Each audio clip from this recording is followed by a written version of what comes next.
Hello, my name's Wynford Dore. This message is for two distinct groups of people. For those that have just come across the research I'm doing into skill development and want to know, why is it there's been some critics of you hanging around for a while? And the second group is those who've known me from several years ago when I was doing all the work with thousands of children and adults with various types of learning difficulty. And in 2008, as far as they were concerned, I disappeared off the scene, and they want to know, what have I been doing ever since? So there's two groups, and I'll tell you. Well, what happened in 2008 was that we'd got amazing research, amazing ways of transforming people without drugs, using exercise-based therapies that were taking away the symptoms. But something I'd not considered in my strategic thoughts, it became a huge threat to various organizations, various people's reputations, researchers and so on. And so they attacked. On any scientific basis? Absolutely not. Were they prepared to lie? Yes, several of them were, because they were threatened by the fact that we were getting great success in transforming lives. So what's happened since? Well, in 2008, the attacks were so great that new people who had not tried it became very wary about trying it. All those that had tried it, thrilled, excited, and many of them keep in touch to this day, and thank you for that. But for those that hadn't tried it, they became wary. It became impossible to keep all those clinics open. I was subsidizing all of them going around the world. I'd put many, many millions of pounds into this. Why? Why did I do it? Because I had a daughter that attempted suicide. She'd suffered very, very badly with learning difficulties. Amazing girl, wonderful teachers, but could not learn basic skills at that time.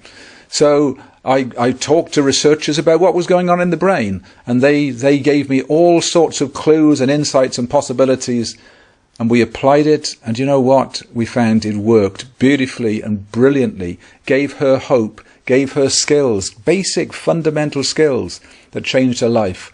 So we made that available through clinics around the world, and we changed many thousands of lives in that process. But when the critics came along, I could no longer subsidize those courses to the extent they needed. I couldn't keep the clinics opened. And so it broke my heart, but many of them had to close. Then some guys came along from London, and they said, we'll take over the clinics that you've got because we want to keep it going. And that was a great gesture of them. I was so ill. I was so exhausted from having pursued my life purpose because my pursuit of helping my daughter had become so important to me. I'd been a businessman for many years. I'd been very successful. So I'd got, assets that I could put into this project to put something back. Helped Susie, helped thousands of others, but it drained me. So I was so ill, I was so mentally and physically drained, I took 18 months off. Then one day I woke up and realized I don't really believe that all of these people that have been labelled with such negative things really should be left like that, because they've got huge potential. And we started working on an app. I didn't want clinics anymore. I wanted an app that was all about skill development, bringing out the potential of children with autism, or children that couldn't read or write or concentrate. They'd got skills hidden there. In fact, many of them were brighter than the average.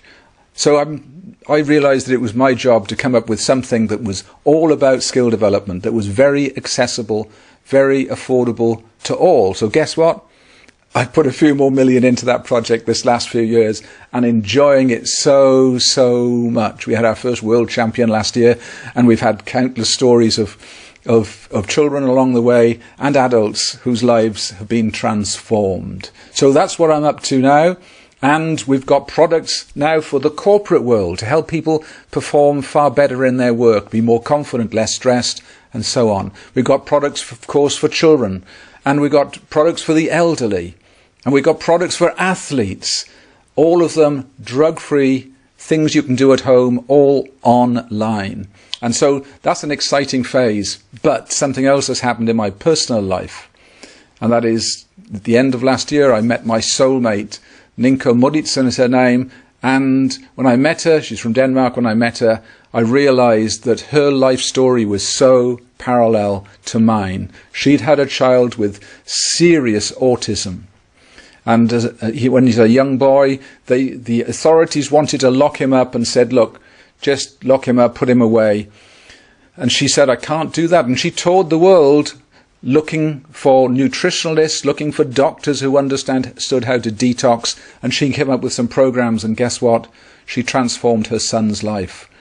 And since then, every year, she transforms the lives of thousands of women, not in a temporary way, but in a lasting way, creating enormous differences in their life. So I'd gone down the neurological route, touring the world looking for neuroscientists to help my daughter. She'd gone around the world looking for doctors, nutritionalists, and other detox experts. When we got together, we realized we'd got a joint life purpose. So one of the programs we've got now is putting the best of her research on all I've been working on together.